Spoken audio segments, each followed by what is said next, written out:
So hello everyone, कैसे हो आप लोग। माई सेल्फ विनायक दुबे और कैटलिस्ट भैया। एंड सबसे पहले wishing you all a very happy independence day. और अब बात करते हैं आपका सीएस का पहला लेक्चर शुरू हो रहा है क्लास 11th वालों का। आईटी का आपने लेक्चर देख लिया होगा 4:44 पीएम पे। अब बारी है आपके सीएस 1 का पहला लेक्चर का।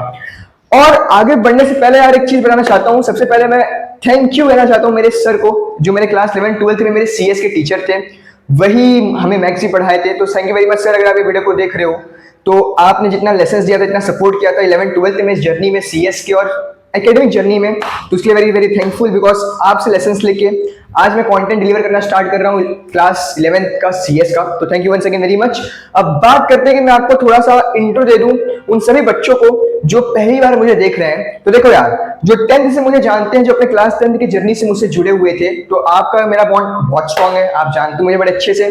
क्लास 11th में जो बच्चा मुझसे जुड़ा है, आप मुझे अच्छा खासा एनालिसिस कर लियोगे कि भैया जो बताते हैं वो अच्छा बताते हैं कि नहीं बताते हैं। और कोई ऐसा बच्चा है जो आज पहली बार देख रहा है इस वीडियो को, इस सीएस के लेक्चर्स को, तो मैं आपसे बस एक चीज कहूंगा कि अगर आपने सीएस 1 की जर्नी को, सीएस 2 की जर्नी को मेरे साथ लास्ट तक कंप्लीट करते हो, आपके last video of class 11 CS का, तो आप बड़े आराम से बहुत अच्छा मार्क्स लेके आ जाओगे सीएस के अंदर, सीएस 1 सीएस 2 मिला के। एंड साथ ही साथ आपके क्लास 11 की जर्नी बहुत अच्छी जाएगी। बिकॉज मैं आपको सिर्फ सीएस नहीं, physics, chemistry, math and other subjects की भी गाइडेंस देते रहूंगा। तो ओवरऑल आपको बहुत हेल्प मिलेगा। अब मैं आपको अपना इंट्रो दे दूं भाई कि मेरा सीएस का कैसा जर्नी था। तो देखो, मुझे क्लास 11th में सीएस में आया था भाई 195 मार्क्स आउट ऑफ 200। ठीक है, सीएस में। क्लास 12 के बोर्ड एग्जाम में मुझे सीएस में आया था 187 आउट ऑफ 200। तो आई फील कि मैं आपको इस सब्जेक्ट में अच्छा खासा गाइडेंस दे सकता हूं, अच्छा खासा आपको मैं कॉन्सेप्ट क्लियर कर सकता हूं। तो आप ट्रस्ट कर सकते हो मेरे ऊपर इस सब्जेक्ट को लेके। बहुत आपको हेल्प मिलेगा, बहुत आपको गाइडेंस मिलेगा। एंड मोस्ट इंपॉर्टेंट, मैं ऐसा मान के चल रहा हूं कि आप जितने भी बच्चे मुझसे जुड़ेंगे वो बहुत ही बेसिक से जुड़ना चाहते हैं। मैं एकदम बेसिक से एडवांस लेवल तक आपको कॉन्सेप्ट्स पढ़ाऊंगा, चाहे वो कोई भी टॉपिक्स क्यों हो जाए, कोई भी चैप्टर्स क्यों हो जाए, चाहे वो सीएस 1 का रहे चाहे सीएस 2 का रहे, सब कॉन्सेप्ट्स अच्छे समझाऊंगा। एग्जाम ओरिएंटेड और साथ साथ नॉलेज ओरिएंटेड आपको बताऊंगा। एक और चीज, मेन बात यह है कि आपने सीएस लिया है तो मुझे ऐसा विश्वास है कि आप में से 98-99% बच्चे ऐसे होंगे जो कि जेई का प्रिपरेशन कर रहे हैं, जो कि एमएसटी सीडी का प्रिपरेशन कर रहे हैं। Overall they are aiming to become a engineer, वो आगे जाके इंजीनियरिंग करना चाहते हैं। तो आपको जो सीएस का सब्जेक्ट है बहुत हेल्प करेगा। बताऊं कैसे? देखो, अभी मैं करंटली इंजीनियरिंग के सेकेंड ईयर में हूं, ठीक है। और अगर आपने सीएस के जो कॉन्सेप्ट्स हैं, जैसे स्पेशली सीएस में जो आपको जो चैप्टर आएगा आगे C++, इंट्रोडक्शन टू C++, अगर आपने उसको बेसिक स्कूल लेवल का भी पढ़ाई कर लिया ना, यानी आपके कॉलेज का जो 11 12 के लेवल पे भी आपने C++ पढ़ लिया, तो आप ना इंजीनियरिंग के फर्स्ट ईयर के स्टूडेंट्स को बीट कर सकते हो। बिकॉज एक्सपीरियंस से बता रहा हूं, जो क्राउड है ना, उनको कोई प्रोग्रामिंग लैंग्वेज इतने अच्छे से पकड़ नहीं होता। C++ हो जाए, C++ हो जाए, आपका C हो गया, ऐसे जो लैंग्वेजेस हैं पकड़ नहीं रहता। तो अगर आप 11 12 से अपना जो फाउंडेशन स्ट्रॉन्ग करके चलोगे ना, तो आप आगे जाके आराम से बड़े इजीली बीट कर पाओगे। जो बच्चा थर्ड ईयर में, सेकंड ईयर में डीएसए स्टार्ट करता है, आप फर्स्ट ईयर में अपना डीएसए स्टार्ट कर सकते हो। बिकॉज आपका जो फाउंडेशन है C++ का वो बहुत स्ट्रांग रहेगा। ये पॉइंट नंबर 1 हो गया। अब पॉइंट नंबर 2 के हम आपको थोड़ा सा इंट्रोडक्शन दे देते हैं कि CS 1 और CS 2 में होगा क्या, क्या सिलेबस है, क्या इसका स्ट्रेटजी होना चाहिए, क्या एग्जाम पैटर्न है। प्रैक्टिकल्स बहुत इंपॉर्टेंट मैटर करता है। एंड आपका लास्ट है कि आइडियल स्ट्रेटजी क्या होना चाहिए, क्या कितना टाइम हमें सीएस में लेना चाहिए। बिकॉज तो पूरा टाइम भाई पीसीएमबी में चला जाता है, पीसीएम में चला जाता है। तो भैया ये कहां से सीएस आईटी में कहां से टाइम निकालेंगे? तो सारी चीज को प्लानिंग करते हुए मैं आपको बताऊंगा। इनफैक्ट मैं आपको शेड्यूल बताऊंगा कि कब कब आपके लेक्चर्स आएंगे। तो सब कुछ मेरे ऊपर छोड़ देना। मैं आपको श्योरिटी देता हूं, मैं आपको अश्योरेंस देता हूं कि आपकी सीएस की जर्नी को एकदम रॉकेट की तरह स्पीड अप करेंगे और बहुत अच्छा आपका मार्क्स आएगा।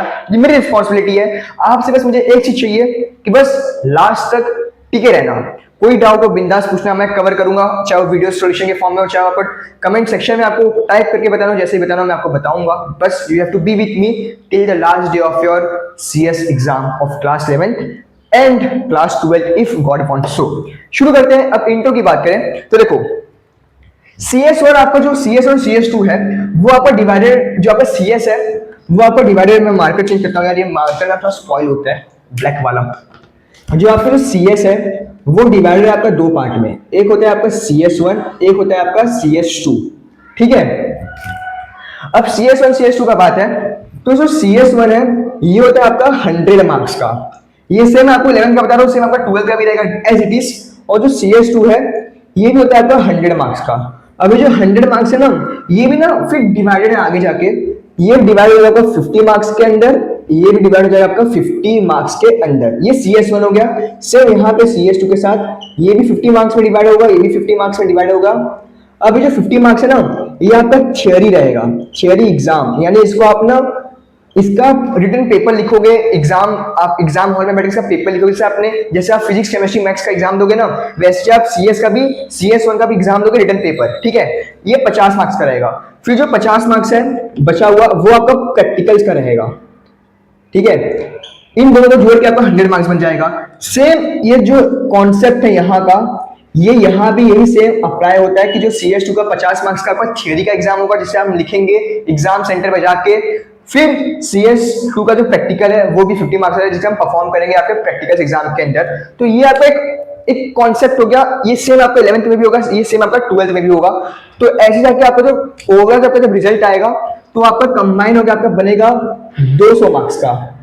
तो ये ऐसे आपका 200 मार्क्स का पूरा CS का वेटेज है, जो कि इसमें से बच्चे स्कोर कर लेते हैं बड़े आराम से।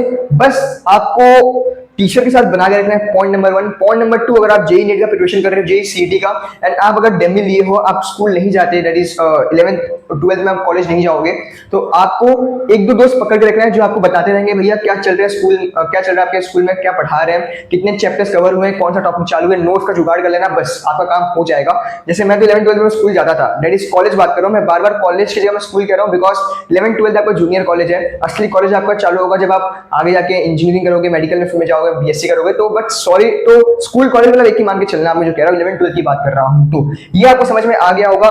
तो आपको इंटर समझ में आया। अब बात करते हैं सिलेबस।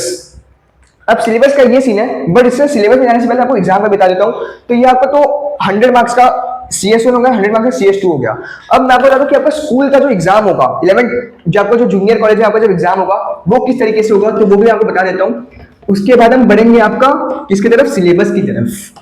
देखो आपका जो स्कूल में आपका क्या होता है, 10th में आपको पता है ना कि पहले आपका यूनिट टेस्ट होता है, फिर आपका सेमेस्टर होता है, फिर आपका सेकंड यूनिट टेस्ट होता है, फिर आपका फाइनल सेमेस्टर होता है, सेकंड सेमेस्टर। ऐसे आपके 4 एग्जाम्स होते थे। 9th तक की बात करो, 10th में आपको बस एक प्री बोर्ड एक्स्ट्रा ऐड हो जाता था। तो ऐसा है कि आपका सेम स्कूल में भी आपको होगा कि पहले आपका यूनिट टेस्ट होगा, जो कि आपका आई गेस सितंबर में स्टार्ट हो जाना चाहिए, if I am not wrong. तो वो होगा आपका 25 मार्क्स का। फिर आपका सेमेस्टर होगा, सेम, वो आपका होगा 50 मार्क्स का, ठीक है। एंड फिर आपका होगा second unit test. Second unit test होगा आपका UT, वो भी आपका 25 मार्क्स का।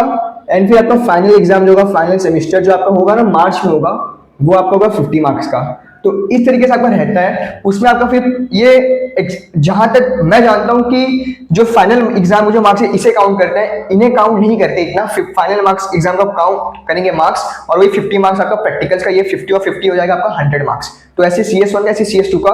तो ये समझो। तो हाँ, एक चीज हो सकता है कि कॉलेज टू कॉलेज डिपेंड करता है। कोई कॉलेज वाले 25 की जगह 30 मार्क्स रखते हैं, कोई कॉलेज वाले, देखो ये तो सेम रहेगा, 50-50 से चेंजेस नहीं होंगे। फाइनल एग्जाम जो आपका होने वाला है 11th का, जो आपका सेमेस्टर होने वाला है, वो आपको 50 मार्क्स का रहेगा। जो यूनिट टेस्ट होगा वो कॉलेज टू कॉलेज डिपेंड हो सकता है कि वो शायद 20 का रखे, 25 का रखे, 30 का रखे, तो उससे इतना फर्क नहीं पड़ता। बट ये आपका एक एग्जाम का एक पैटर्न हो गया जो आपको समझना पड़ेगा। फिर अब बात करते हैं सिलेबस क्या है इसका। सिलेबस तो बता दो भैया। तो देखो सिलेबस भी आपको बता देता हूँ। आपको सिलेबस बताने से पहले मैं आपको बुक दिखा देता हूँ कि ये आपको CS का बुक है, ठीक है। आपको क्लास 11 के लिए इसी बुक को फॉलो करना है। अच्छे से देख लो, नाम इसका है निकिता पब्लिकेशन, डॉक्टर प्रकाश कनाले जी ने इस बुक को लिखा है। तो इस बुक को फॉलो करना। हो सकता है कि कॉलेज वाले आपको दूसरा बुक प्रीफर करें, हो सकता है, because college to college depend करता है।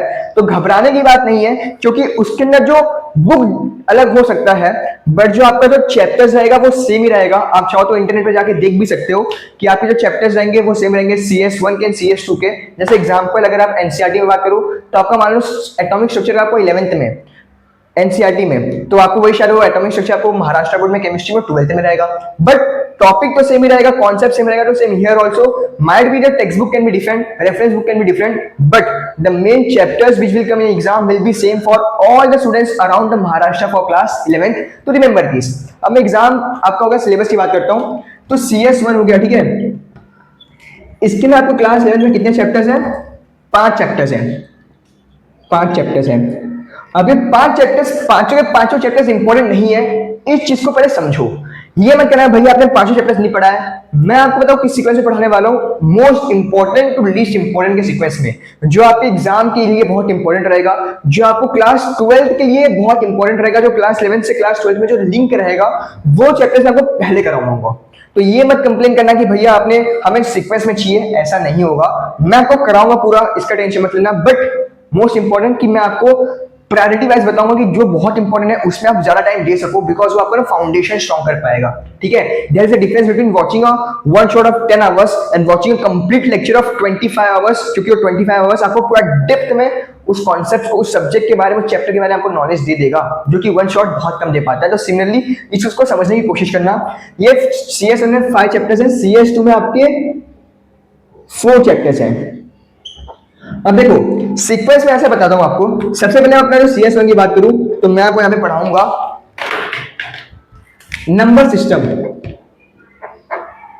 नंबर सिस्टम में आपको सबसे पहले कराऊंगा, बिकॉज ये बहुत इंपॉर्टेंट है। अभी नंबर सिस्टम में क्या होगा, ये आपका पहला चैप्टर रहेगा, यानी लेक्चर 2 से हम नंबर सिस्टम स्टार्ट कर देंगे। नंबर सिस्टम में आपको पता क्या होता है, ये आपका नंबर सिस्टम यानी कि बाइनरी नंबर पता है। बाइनरी नंबर क्या होता है, जिसमें 0 और 1 रहते हैं, वो होता है आपका बाइनरी नंबर। जैसे हम इंसान है, वो भाषा बात करते हैं, हम लोग कैसे समझ पाते हैं, वो लैंग्वेज के दम पे समझ पाते हैं। मैं हिंदी में बोल रहा हूं, आप समझ पा रहे हो। मैं इंग्लिश में बोल रहा हूं, I am speaking in English, you can understand it because you know English, you know to pronounce English, you know to understand English.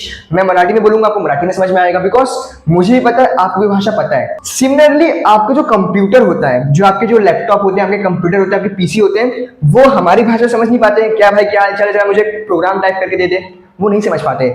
वो समझते हैं बाइनरी नंबर्स, जो 0 और 1 की भाषा में वो समझते हैं, उनको बाइनरी नंबर समझ में आता है। तो इसलिए हम बाइनरी नंबर सीखेंगे इसके अंदर, जिसमें कि फिर हम कन्वर्जन सीखेंगे, decimal to hexadecimal, hexadecimal to decimal, binary to octal, binary to hexadecimal, फिर आपका octal to binary, hexadecimal to binary, hexadecimal to decimal, फिर वंस कॉम्प्लीमेंट, बहुत सारी चीजें आपको इस चैप्टर में बताने वाला रहूंगा। ये पहला हमारा प्रेफरेंस रहेगा। फिर दूसरा जो बात करेंगे आपका प्रोग्राम एनालिसिस है, वो इतना इंपॉर्टेंट नहीं है, उसमें बस आपके वो फ्लो चार्ट कैसे रहेंगे, क्या रहेंगे, वो सबको बताया गया, उसका टेंशन मत लेना, उसे हम लास्ट में करेंगे, तो उसको साइड रखो। फिर जो तीसरा चैप्टर है वो आपका रहेगा, जो मैं दूसरा आपको पढ़ाऊंगा, इसके बाद आपको पढ़ाऊंगा सीधे इंट्रोडक्शन टू C++। ये बहुत इंपॉर्टेंट है, ये बहुत बहुत ज्यादा इंपॉर्टेंट है, C++, ये हम पढ़ेंगे।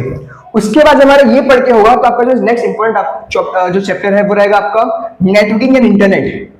तो introduction to networking and internet.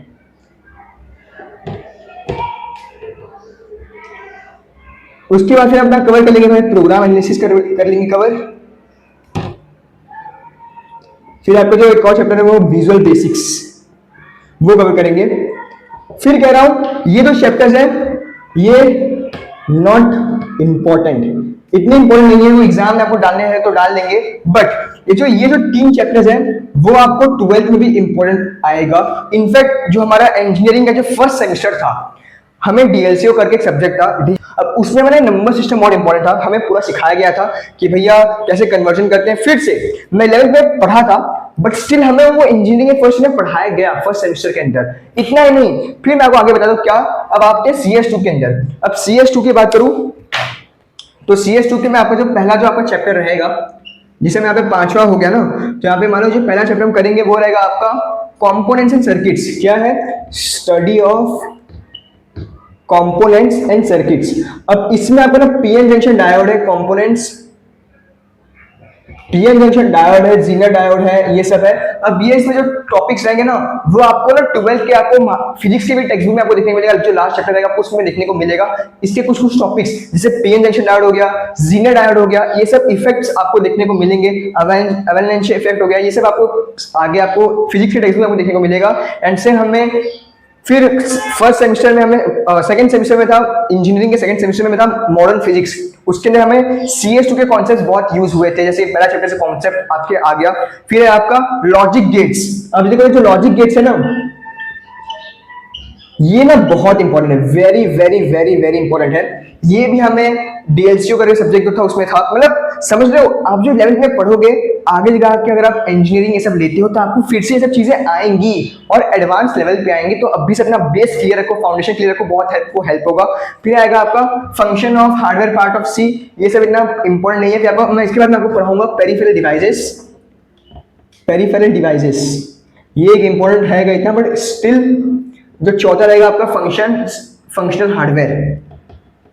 Functional hardware ये मेरा चौथा प्रीफरेंस रहेगा।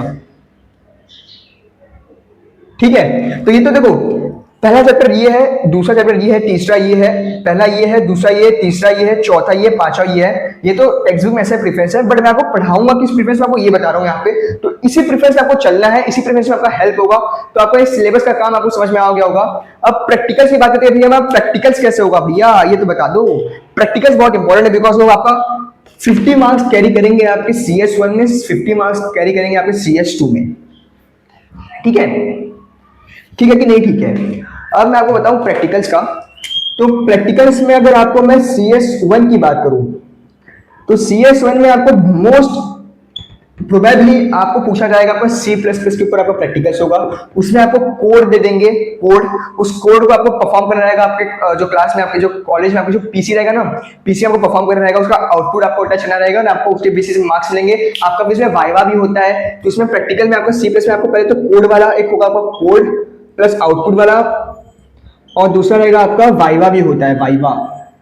वाइवा में आपको पूछेंगे भैया, जैसे C++ जो आपका चैप्टर जो है उसमें पूछेंगे भाई कि बताओ ऑपरेटर्स क्या होते हैं, बिट वाइज ऑपरेटर्स क्या होता है, फिर ये जो ये है इसे क्या कहते हैं, इसे क्या कहते हैं, इसे क्या कहते हैं, इसे क्या कहते हैं। फिर आपका पूछ लेंगे भैया कि मुझे पॉलीमॉर्फिज्म बता दो, ये क्या होता है। फिर डेटा इंटरप्रिटेशन बता दो, ये क्या होता है। फिर आपका फिर फॉर लूप कैसे काम करता है, वाइल लूप कैसे काम करता है, डू वाइल लूप कैसे काम करता है, ये सारे कीवर्ड्स क्या होते हैं, टोकन्स क्या होते हैं, डेटा टाइप्स क्या होते हैं, फिर वेरिएबल्स क्या होते हैं, ये सारे चीजों के ऊपर आपको वाइवा पूछ लेंगे। तो उसके ऊपर इंपॉर्टेंट, इसलिए अगर आप लेक्चर देखोगे तो आपको क्लियर हो जाएगा। तो मैं आपको प्रैक्टिकल से भी आपको हेल्प करवा दूंगा। मैं आपको जो कोड रहेंगे, मैं आपको कोड आपको मैं खुद परफॉर्म करके दिखाऊंगा, या तो मैं आपके अमित भैया से लैपटॉप लेके उनके लैपटॉप में आपको करके दिखा दूंगा, या तो मैं खुद ही यहाँ पे आपको लिख के एक एक चीज आपको मैं फिल करवा दूंगा। जैसे फॉर लूप कैसे काम करता है, वाइल लूप कैसे काम करता है, ये क्यों होता है, वो क्यों होता है वाला सीन है ना, वो आपको मैं करवा के दिखाऊंगा ताकि आपको कॉन्सेप्ट क्लियर हो जाए। ये चीज आपको CS1 का हो गया। अब देखो जो CS2 का जो प्रैक्टिकल रहेगा ना, वो अपने कॉलेज वाले डिसाइड कर लेते हैं कि भैया कॉलेज टू कॉलेज डिफर करता है। 11th की बात कर रहा हूँ, 12th में फंक्शन सेम रहता है कि आप चाहे इस कॉलेज से रहो चाहे इस कॉलेज से रहो, फर्क नहीं पड़ता। आपको महाराष्ट्र बोर्ड के सिस्टम से ही आपको प्रैक्टिकल्स करवाने रहेंगे। जैसे कि आपका एक आपका 12th में चैप्टर रहेगा introduction to assembly programming language, उसमें आपको बना के दिखाना पड़ेगा। आपके जो क्या नाम है, एक और माइक्रो प्रोसेसर करके चैप्टर है, वो सब आपको ना करके दिखाना पड़ेगा परफॉर्म। तो वो कॉलेज वाले को संभाल लेंगे, इसका टेंशन मत लेना। बट हाँ, CS में आपका ये रहेगा, 12 में आपको चाहो तो आपको HTML का भी एक आपको प्रैक्टिकल आ सकता है, मतलब डिफर करता है, टेंशन मत लेना। प्रैक्टिकल से हम अपना 7 to 7 डील करते रहेंगे। तो ये हो गया। अब बात करते हैं आपका आइडियल टाइम क्या होना चाहिए CS की स्टडीज के लिए। वंस अगेन, आप में से बहुत सारे बच्चे प्रिपेयर कर रहे हैं जेई का एंड सीटी का, तो इसलिए मैं प्लानिंग लाया हूं कि मैं आपके जो CS के लेक्चर्स रहेंगे वो मैं वीक में सिर्फ 3 दिन रखूंगा। यानी कि थर्सडे, फ्राइडे एंड सैटरडे, ये 3 दिन आपको लेक्चर्स मिलेंगे। ठीक है, तो आपको बस 3 दिन आपको बस लेक्चर्स, आपको बस अपना टाइम निकालना रहेगा। मैं एक चीज का ध्यान रखूंगा कि जो लेक्चर है वो 20 से 30 मिनट के ऊपर ना जाए। मैं आधे घंटे के अंदर ही आपके लेक्चर्स खत्म कर दूंगा। बहुत फोकस रहेगा कि आपको 15-20 मिनट में आपको खत्म कर दूं एक एक लेक्चर, क्योंकि मुझे पता है कि आप बच्चे प्रिपेयर कर रहे हो ये सब एग्जाम्स में, तो आपको बहुत टाइम ज्यादा जाता है फिजिक्स, केमिस्ट्री, मैथ्स के अंदर, तो कहां से टाइम निकालोगे CS के लिए। बट स्टिल मैं आपको बहुत कम टाइम में आपको मैं कॉन्सेप्ट्स पढ़ाना स्टार्ट करूंगा। बस आपको एग्जाम से पहले जो मैं बढ़ा रहूंगा उनका नोट्स बनाते चलना, एंड जो मैं क्वेश्चन सॉल्व करवाऊंगा ना, जितने क्वेश्चंस आपको सॉल्व करवाऊंगा आपके जो पहले चैप्टर में है, दैट इज नंबर सिस्टम में जितने क्वेश्चंस मैं सॉल्व करवाऊंगा, जितने कन्वर्जेंस में करवाऊंगा, वो कन्वर्जन आप बस कर लिए ना, तो कितना भी टफेस्ट क्वेश्चन आपके एग्जाम में आ जाए आप करके आओगे, ये मेरी गारंटी है। बस कॉन्सेप्ट्स एंड वो क्वेश्चंस दोनों आपको कर लेना है। फिर same with C plus plus, जितने आपको कोड करवा दूंगा उतने कोड के अंदर से ही आपके एग्जाम में क्वेश्चन आएगा, उसके बाहर से क्वेश्चन नहीं आएगा। बस उन कोड्स को प्रैक्टिस कर लेना है, बस इतना कर लोगे आपका एग्जाम का काम तो हो जाएगा। थियरी लर्न कर लेना, बाकी सब आपका सिस्टमेटिक चलते रहेगा। तो ये आपका तो टाइम आपको बस ज्यादा नहीं करना है, आपको बस लेक्चर्स देख लेना है, 20-25 मिनट के रहेंगे, लेक्चर्स देख लो, उनका नोट्स बना लो, बस आप सारे साथ करते रहो। बाकी टाइम अपना पूरा फिजिक्स केमिस्ट्री मैथ्स में देना है, अपने कॉम्पिटिटिव एग्जाम में देना है, चाहे आप जेई का तैयारी करो चाहे आप सीटी की तैयारी कर रहे हो, बिकॉज मेन अपना वो है। इसे भाई निग्लेक्ट मत करना, ये नहीं कि मैं एग्जाम के एक दिन पहले पढ़ूंगा तो काम हो जाएगा, देखो होने को हो जाता है, बट फिर आपको क्या करना रहेगा, आपको ना फटाक से लेक्चर्स को 2x में बढ़ाना पड़ेगा। तो इसलिए कहूंगा कि बस वीक में बस 3 दिन लेक्चर्स आपके मैं लेके आऊंगा, 20-20 मिनट के रहेंगे, 20-25 मिनट के ऊपर उससे ऊपर मैं नहीं जाने दूंगा। बस इतना कर लोगे आपका काम बड़े आराम से हो जाएगा। नोट बना लेना, क्वेश्चन सॉल्व करना, and very easily you will able to score well in your CS exams. तो दैट्स इट, तब तक के लिए टाटा बाय बाय, 15 पॉक्सी पेंटेन, एंड नेक्स्ट चैप्टर हम स्टार्ट कर देंगे आपके नेक्स्ट लेक्चर के अंदर, जो कि रहेगा आपका नंबर सिस्टम। बिल्कुल बेसिक से लेके जाऊंगा एंड आपको लेक्चर के एंड तक आपको सारे कॉन्सेप्ट्स क्लियर करवा दूंगा, ये मेरी रिस्पॉन्सिबिलिटी है। सो हाई वीडियो पसंद आया होगा तो लाइक कर देना प्लीज। अपने जो दोस्त हैं जो सीएस पढ़ने वाले हैं, जो सीएस लिए हैं, तो उन्हें प्लीज यार चैनल सजेस्ट कर देना, बहुत हेल्प हो जाएगा उनका भी, एंड वंस अगेन आपका भी हेल्प हो जाएगा, बिकॉज अगर आप अच्छे इंटेंशन से हेल्प करोगे तो भगवान जी आपका हेल्प और अच्छे इंटेंशन से आपको हेल्प करेंगे। So remember this, one guide makes the difference, and with this see you in the next video. Bye bye bye bye bye bye, love you all.